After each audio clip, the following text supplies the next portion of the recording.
Hello and welcome to Chalk Talk, your source for Buckeye Athletic news, updates, and analysis. I'm Maddie Spielman alongside Andrew Todd Smith, and today we're joined by rising redshirt junior starting offensive lineman Pat Elflein. Pat, welcome to the show. Thank you.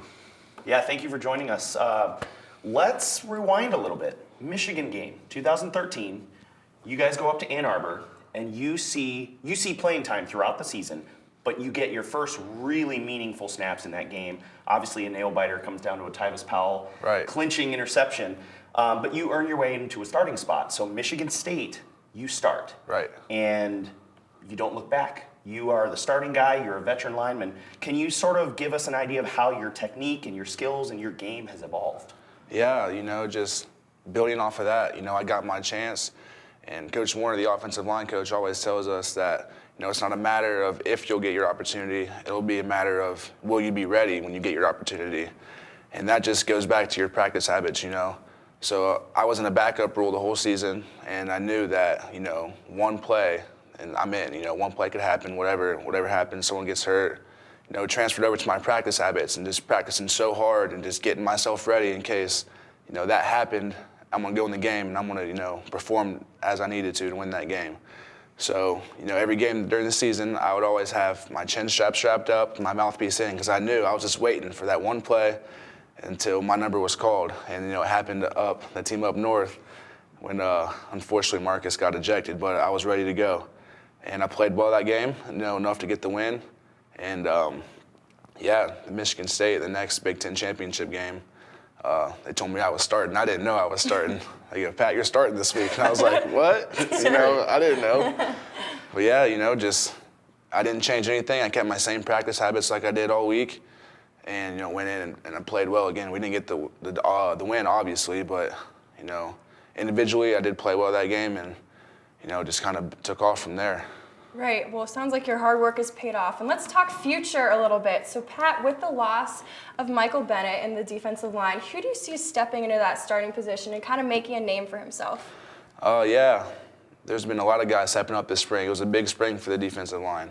Some guys I'd like to say that, stood out to me would be Sam Hubbard, Tyquan Lewis, Michael Hill, Donovan Munger. The cool thing about Ohio State is that we're always recruiting great talent. So there's always guys behind you. That's why you always have to be on your game, because if you slip up, there's someone behind you ready to take that next spot.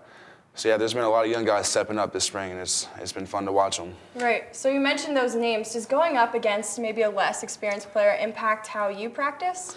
Well, it was awesome being able to practice against Mike Bennett last year. He was a stud, All-American, probably going to get drafted high this year. But it's a little different, but we still have studs on the D-line like Joey Bosa, Adolphus Washington, those names I just mentioned. And like I said about the recruiting, there's always, good players behind them. And each player has their own different playing style. So, Mike Bennett, was a big force, and each guy is a little different. And it's good to get different looks, to get going against, different guys. So, it's changed a little bit, but I do like it. And we still have great guys on the D-line, so I'm still getting great work in. So with you guys sort of going about the process where you better each other's games. Definitely. In, inter-squad scrimmages.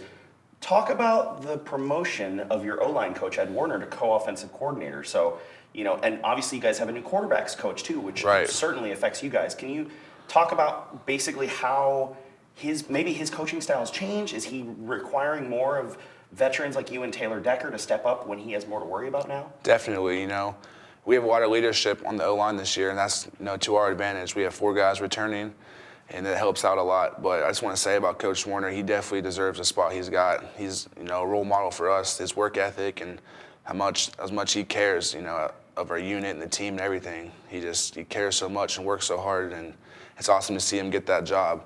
But he definitely has a lot more responsibility now, and you can see him overlooking, not just the offensive line now, the whole offense, the receivers, quarterbacks. He has a say in all of that now.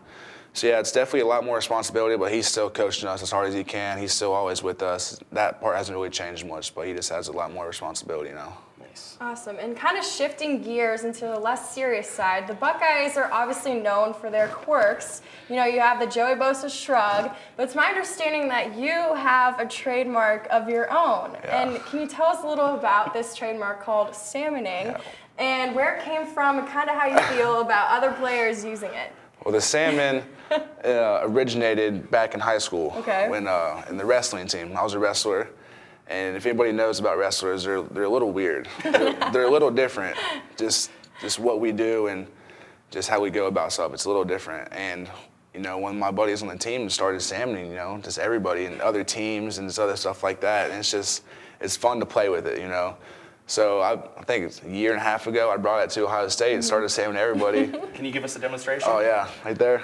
You can do it different places too, in the arms, between the legs, wherever, wherever the opportunity presents itself. And we saw Ezekiel Elliott try to do it to Urban Meyer right when he was getting ready to hoist the championship trophy. Zeke salmon, He's getting in there. Yep. Urban's like, okay, right, come on, we're on national television. But yeah, it's fun to play with it, and especially just being in the program that we're in and how tough and challenging it is. You have to have fun stuff like that, just to kind of keep you sane every now and then. So yeah, we have fun with that, and it's kind of took off. The more famous guys have been doing it and getting it on TV, so it's fun. It's fun. So we had mentioned the Joey Boza shrug. Well, speaking of which, why don't we get a demonstration of how you match up against some of these quirky defensive linemen both in practice to give us a real idea of what you do as an offensive lineman. So if you want to join me, we'll break here for a moment, and then we'll transition over to the open part of the studio, and you can show us some three-point stance. All right. And we'll get to it. Awesome. Okay, so we don't have hash marks here, but as you can see, we're going to make the most out of our AstroTurf carpet, where Pat is going to show Andrew what he looks for when facing up against defensive linemen and kind of his specific moves and techniques that are his go-to. So without further ado, guys, let's get to it. I know this is the first time we've done this, but let's see what you got. Well, it's right before final exam, so treat this as a lab practical. Right. Break it down for us. How do you set your stance? What are you looking for in a defensive lineman when you go up against them? And maybe, perhaps more importantly, do you do anything different if it's a base 3, base 4, if you're getting double teamed, that kind of thing? Definitely. Well, it all starts in the film room, getting preparation for that week. So you're watching film of your team, and that's where you gain all this knowledge of what defense they're going to run. You're going to look at tendencies in the defensive lineman stance, if they're going to be moving. That's the hard part about defense is when they move and they're blitzing. So you have to be, you have to study up on your film, and you have to know what's going to happen to you. But 3-4 defenses or 4-down defenses, it's totally different. Oh, wow. And okay. This is the type of stuff that I'm just ready to eat up. People don't see this just watching the game and think it's just a bunch of big dudes trying to manhandle each other. But really, to play offensive line, you have to be a smart guy. You have to have a lot of awareness. You have to know what's going on around you. And you have to communicate with all 5 of your buddies. Because if one guy messes up, the whole thing's shot. It's done. Right. So yeah, we'll just, like I said, it's really hard when teams are blitzing, the fronts are moving. I don't want to confuse right now and go through that. So we'll just go through, a base 4-down defense. I'm playing right guard. Okay. And we'll have a 3 technique, which means you're lined up on my outside shoulder. Okay. All right.